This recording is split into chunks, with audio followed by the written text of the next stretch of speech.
Jesus went throughout Galilee, teaching in their synagogues and proclaiming the good news of the kingdom. In Italy, as some of you have heard me say, Epiphany is almost as big a day as Christmas. The tale of the wise men is greeted by parades and shepherds coming in from the fields into the cities playing their own version of the bagpipes. And the children, well, it's on this day that they get their final gift. A gift of sweet candy left under their bed by the good old woman, often portrayed as riding on a broomstick like a witch, Befana. The legend holds that Befana was visited by the wise men who were journeying to see the baby. And they asked her directions, but she didn't know what to tell them. However, she was the best hostess in the village, and so she put them up, gave them shelter, let them dine sumptuously at her table. And they were so grateful, they said to her, "Befana, come with us. Come and see the Holy Child." But worried about her many duties, Befana declined, only to have a change of heart later on. So she went rushing after the wise men, but it was too late. And it's said that to this day she travels the world looking for the Holy Child, but that she leaves a gift of candy with every child she sees, because after all, this could be the Holy One. It's a lovely legend. And it tells us something about the gospel. It has to be on the move. Today's Mission Sunday. And yes, we are pausing to take a look at some of what we've done recently in the name of the kingdom of God. In addition to what we do locally, we're looking specifically at the trip our missionaries took to Haiti to work with Institution Universe, and also the pilgrimage, where our senior high journeyed to Philadelphia to work alongside the homeless with Broad Street Ministries. And as we do this, you can ask a legitimate question that Michelle and Mackenzie touched upon. Why? Why do we go? Why do we do this?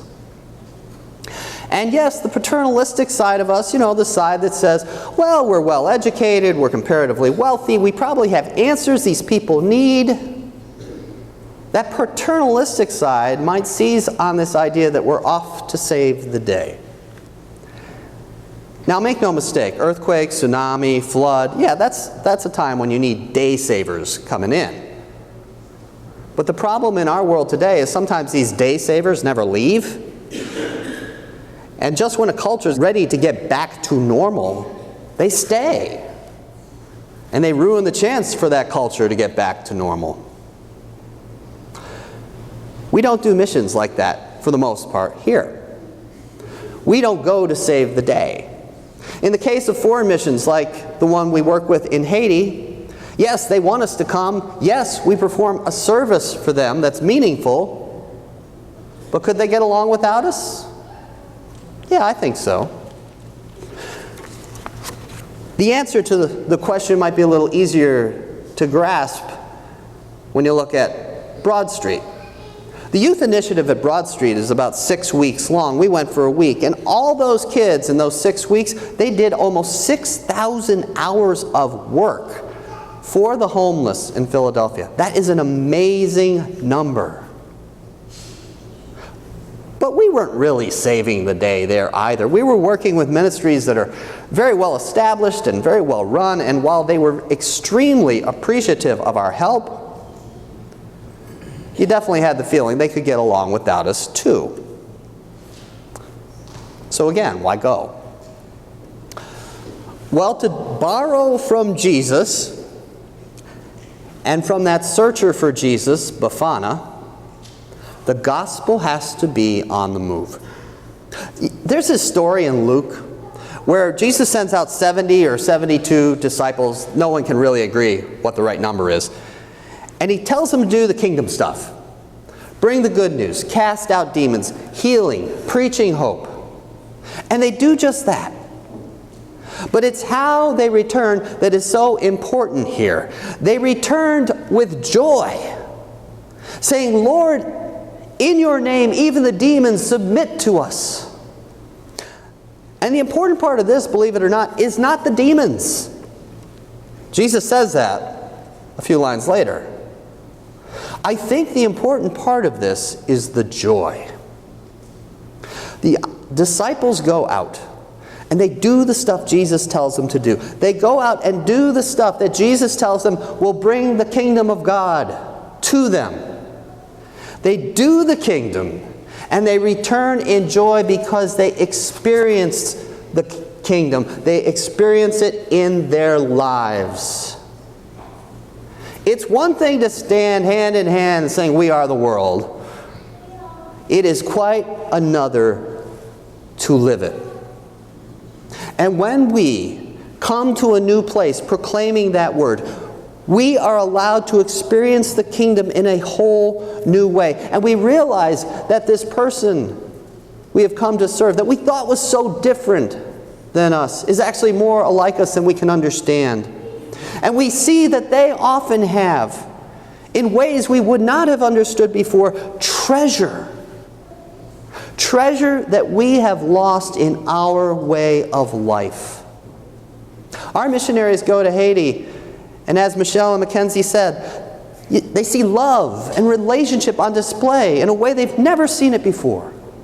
And they come back wanting that for their lives, acting to bring more of that into their lives. Our senior high go to Broad Street, and they see people eking happiness out of almost impossible situations. And they come back more willing to share and more eager to work for justice in this world. As missionaries, we are made poor. And being made poor, the scales of materialism and overscheduling and so many worries about things that just don't really matter. These scales that build up on our eyes through years of living in this culture fall away. They fall away and we see God in the people we're working with and in each other. Missions connect us to God and to God's kingdom through the people we serve. And whether you see it or not, the folks we send out to do this kingdom work come back to us changed, and then they change us. One walk down this hall alongside the sanctuary will show you that. Mission and service in the field have changed us. The influence of folks we have sent to go out and do kingdom work has made service here a way of life that simply did not exist 10 years ago. We do missions because we're called to, and because you find the gospel, the kingdom, when you move. We do missions because they break your heart and open it up again. We do missions because in the sharing of God's love, we receive love and understand love in a whole new way. What we do will not solve poverty. And it usually isn't going to save the day, but it saves lives, including our own. We find ourselves restored by pouring ourselves out for others and for God. Restored usually by exactly those we went to serve. And together with those we serve, we find restoration in the truth that God really is the God of all, that we really are brothers and sisters, that there is and there will always be a truth that is more important than what the world says is important. A truth that changes lives. We do mission because the gospel has to be on the move. And in the movement we see the face of God and the kingdom before us revealed in those we meet. Take this spirit out from these walls always. Share God's love. As our missionaries find, it will come back to you. And if you don't know it yet, you'll see that it's truly what life is all about.